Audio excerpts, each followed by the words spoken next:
Humanoid creatures, ships frozen in time, today we'll be focusing on stories that transcend time and happening in Antarctica and the Arctic.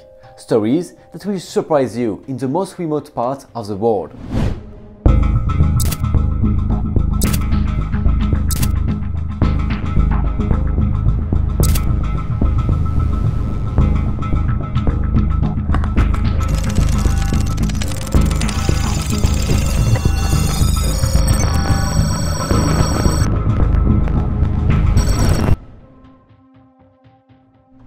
The vast depths of the oceans abound with mysteries and curiosities that have probably never seen the light of day.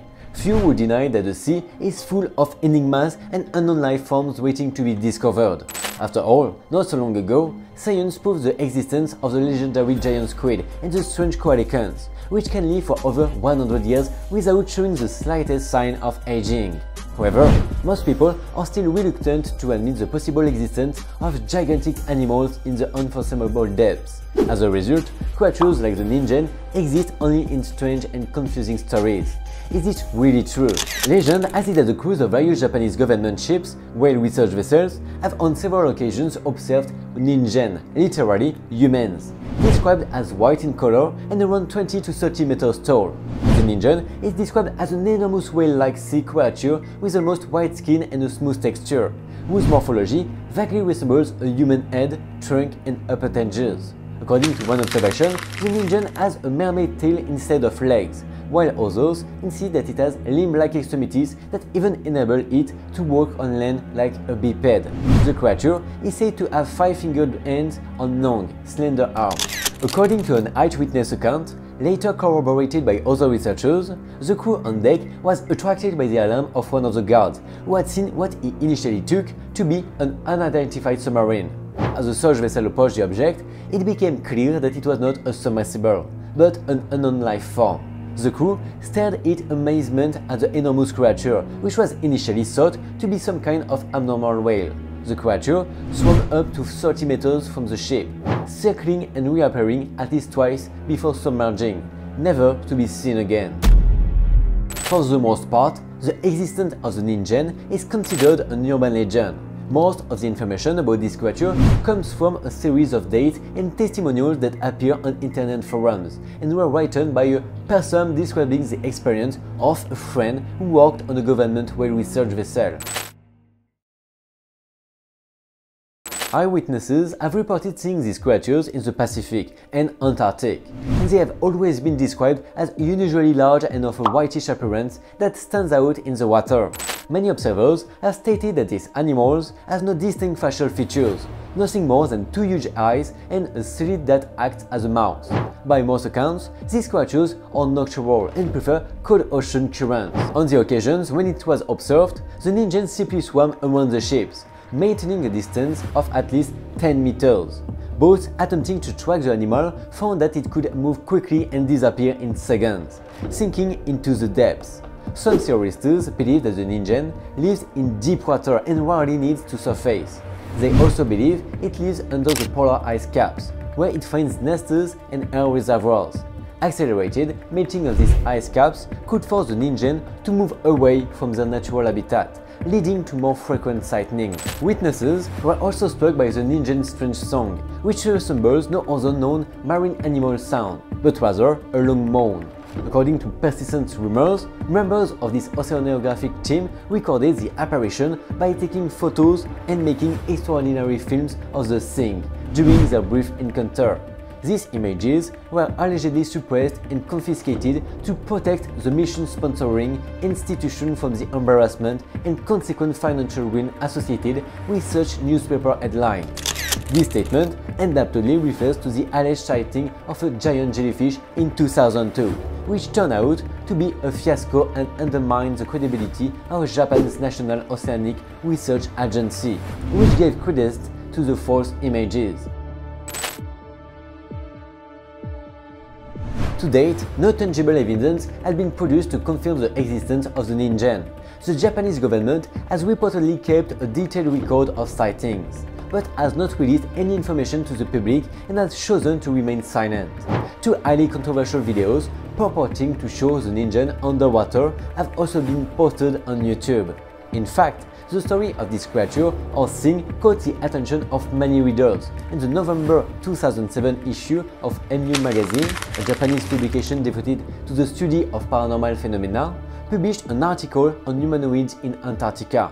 The article speculated on the possibility of unidentified beings inhabiting the South Seas, and included a Google Maps screenshot showing what looks like an engine in the South Atlantic Ocean, off the coast of Namibia. No polar story is darker, more legendary or more debated than that of the Franklin expedition. Two ships that disappeared in the then unknown north of Canada, in places where the temperature drops to 50 degrees below zero, and you have to cut butter with an axe, trying to cross the last part of the coveted Northwest Passage, the shortcut between the Atlantic and the Pacific. It all began on May 19, 1845, when the sailors, officers and captains bid farewell to their families, promising to return, but as you might expect, they never did. What happened to them? 179 years ago, two of the British Royal Navy's finest ships, the RMS Erebus and the RMS Terror, with a crew of 129 men, bid farewell to the port of Green Hills, England, in the hope of seeing their families again, as they set out on a dangerous mission. Their goal was to find an Arctic passage that would link Europe to Asia via the northmost part of the Americas, between the Atlantic and the Pacific. The voyage is led by John Franklin, who becomes obsessed with the expedition and convinces the authorities to rely on him once again for his journey, from which they will never return, known only through the legends and untold stories told by the Eskimos of the region. Under his command, the 129 brave men never imagined they would be remembered as ghosts of the ice, frozen in time. Some claim that the Erebus and Terror were trapped in one of the most dangerous areas of the Arctic, known as Victoria Strait in Canada, and if this theory is true, they would have frozen to death shortly afterwards. Other stories told by the natives include that the sailors began murdering and beheading each other. Another story is that they began to fall ill, suffering from scurvy, tuberculosis, zinc deficiency, pneumonia and Addison's disease. That's quite a cocktail of illness on the menu. Legend also has it that they died of poisoning because the 8,000 cans bought to feed them were so hastily manufactured that a fatal error was made and it leaked into the food.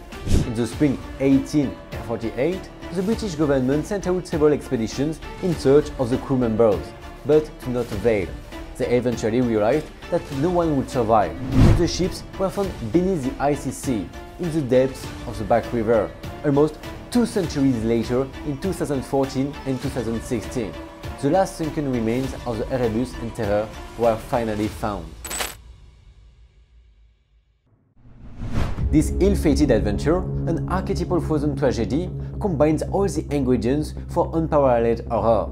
It's not just that the 129 members of the expedition, including their leader Captain Sir John Franklin, who had fought at Trafalgar and served as governor of Tasmania, died from the classic mix of frostbite, starvation and disease, particularly scurvy. Some of its members certainly practiced cannibalism, and the group left macabre evidence scattered across the icy expanses, like a boat with 2 skeletons, piles of bones with evidence of flesh consumption, or a graveyard where 3 of the explorers were dug up, buried by their companions and incredibly preserved by the permafrost cold in their coffins, like sleeping zombies. Archaeology, in its forensic version, has rarely yielded as many results of the bodies of these men. Warrant officers John Torrington, for example, whose hands were bound to his body, was left with a ghastly rictus in which he can still imagine hearing his teeth chattering. His colleague, William Brain, looks even worse, as the coffin was too small and crushed his nose, which resembled that of a pig. Would you be up for an Arctic expedition?